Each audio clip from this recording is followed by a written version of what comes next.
Hey folks, how you doing?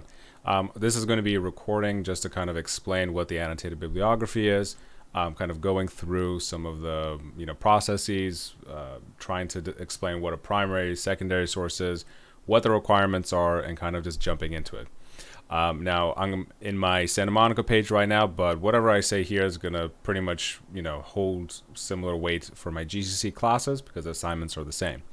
So what is an annotated bibliography? What the heck is it?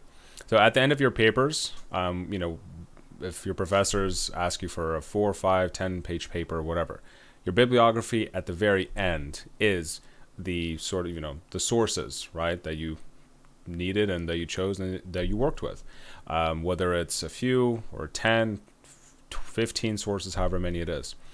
Now, the annotated bibliography is essentially one assignment that I wanted to have in order to kickstart the process of us starting on our research papers, to hopefully not end up in I just wrote the entire paper within like an hour and a half before midnight and boom, I turned it in.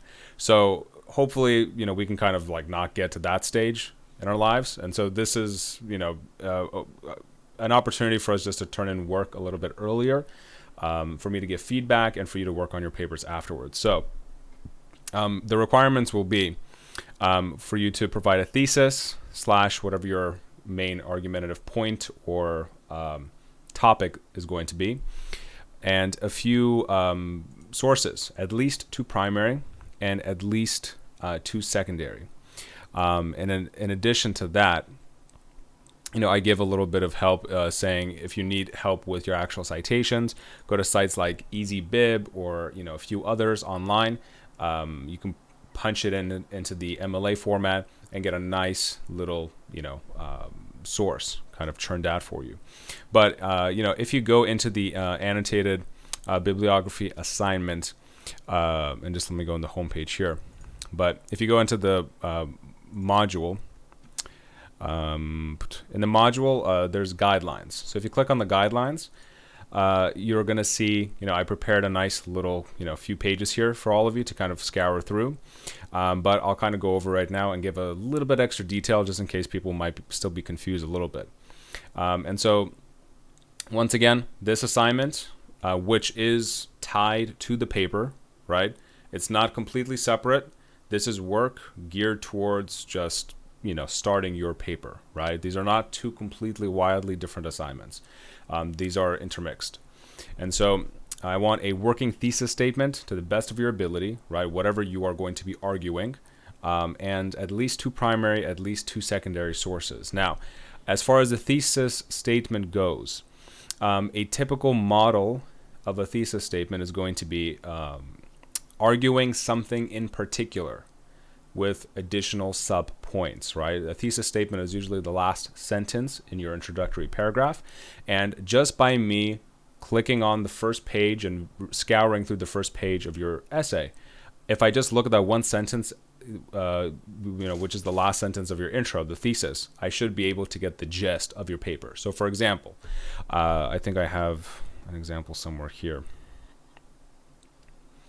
So for example, thesis statement would be this person over here gave Thomas Jefferson thesis statement broken up into 2 pieces. I would like to preferably see one singular sentence. So typically it's going to be the argument and around, let's say, 3 sub points. So for instance, here they said Thomas Jefferson permanently changed the trajectory of our country economically, socially, and politically, right? Those like 3 sub points.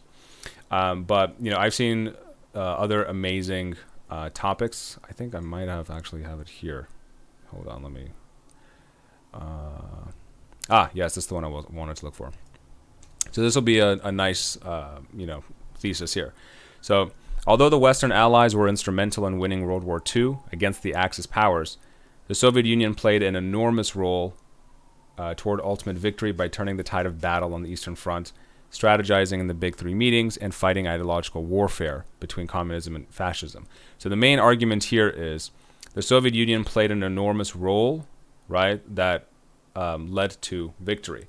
And then the 3 sub-points were turning the tide of battle, strategizing big three meetings, and fighting ideological warfare, right? So you have your main argument and then the three subpoints.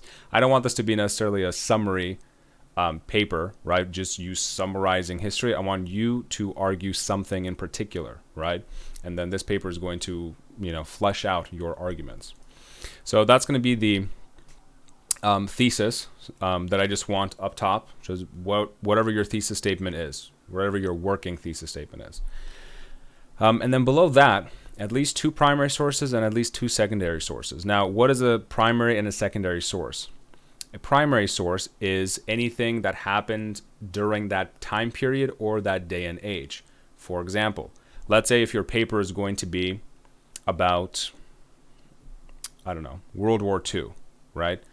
A primary source would be any photograph, document, diary entry, any book written at that time period on the context of what's going on, during the actual events, right? People who are living it in the moment, and they can describe whatever it is that they are seeing and living with.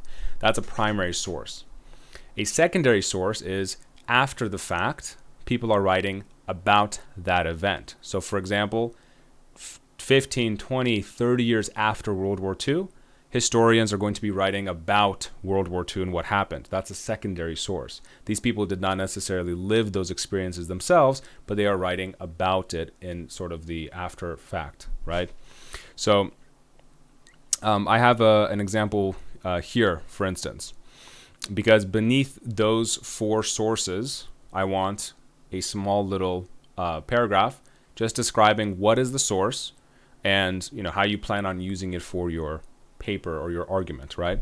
So this is something that I wrote up during my master's, for example. So this is some ancient Roman historian called Suetonius, and so he was, still, writing about, let's say, Caesar and Augustus and such. So here's my little paragraph. So I have, the actual citation here, which you can get from EasyBib and any one of those other websites to, have a nice MLA formatted citation of, in this case, it's a book, The 12 Caesars. But here, I have a little description, right, of what the source is. And then I will use this source to discuss X, Y, and Z, right, how I'm going to utilize this source in my paper. And so ideally, and if I give some recommendations on places you can go for primary sources, right?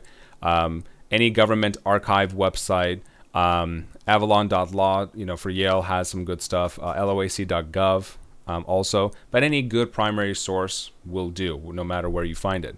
Secondary sources are great for JSTOR. JSTOR is a fantastic sort of online academic article selection, website where academics are posting their 5, 10, 20 page, let's say, analyses on whatever subject.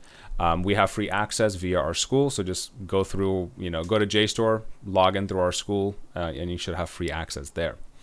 And at the very end, I give an example of how I expect the annotated bibliography to look, right? So typical LA format. I do recommend to spell my last name correctly. Professors get finicky and picky about that. Get into the habit of doing it. But, MLA format in the upper left, right? Annotated bib. And your thesis statement, right? Just post it up like so. Pretty simple. And then you can do primary sources. Primary source number 1, and then primary source number 2. In this case, this person was doing sort of a Thomas Jefferson theme. Below each of the sources, which they did for citations, your small little paragraph. What is the source about? How you plan on using it? Why is it relevant? Second source, boom. And then there are 2 secondary sources, right? Got the secondary source here, little paragraph description. Secondary source here, little paragraph description. That's it. This is what I expect for the annotated bibliography.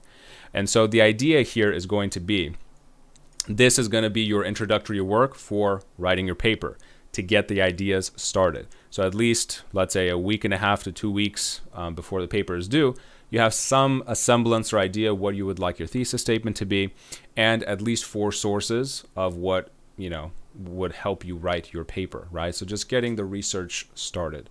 Once again, trying not to have the, I just typed up this paper in 30 minutes before it's due and submitted like a boss, right? Hopefully we cannot do that.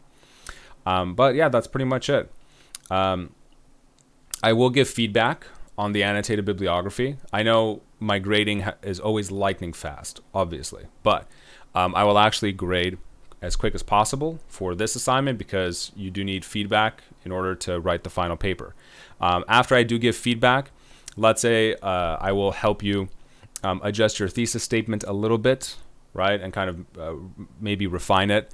Or I tell you, out of your, let's say 4 or more, you can put more than 4 if you'd like here. But let's say if you give me those 4 sources, I don't like 1 or 2 of them, right? They're not up to standards. One of them is Wikipedia. The other one is like history.com. They're not as academically enriched as I would want them to be. I will let you know. And then if I still see it on the final paper, I will deduct points at that point. It's fair game. So I will give feedback in as soon as possible. But try to familiarize yourself with the annotated bibliography. Hopefully this explanation was illuminating for some of you, just for me to hone in what I expect for the annotated bib. What is an annotated bib? It's essentially just your bibliography of sources with a little paragraph description beneath it, so I know that you're doing your research and where your paper is going, sort of, right? And that's pretty much it. Please email me if you have any questions. I'll be more than happy to kind of go over it. And I do have office hours, so feel free to stop by office hours as well. Hope everyone is having a lovely weekend, and I'll see you soon.